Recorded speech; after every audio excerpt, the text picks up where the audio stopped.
Hey everyone, today I'm going to show you how to fill the India e-arrival card online.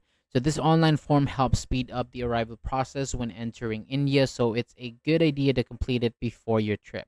So once you open the arrival or the e-arrival card page, you'll see here two options.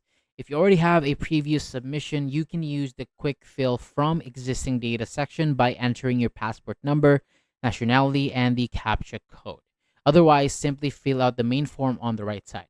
So start with the personal details section, enter your full name exactly as it appears on your passport, select your nationality, type your passport number, and choose the purpose of your visit from the drop-down menu.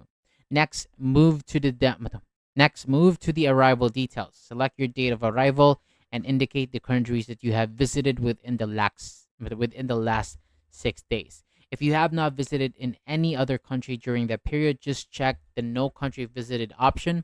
After that, complete the address details by entering the address where you will be staying in India.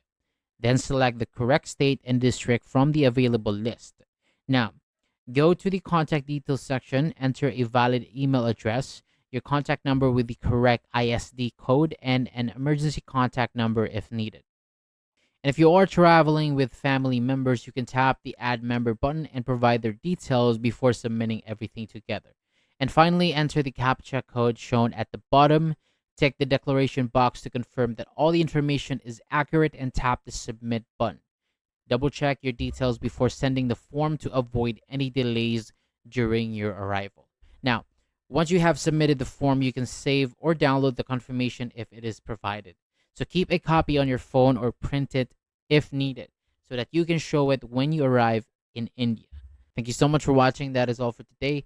For more videos like this, hit the subscribe button below and I'll see you on the next video.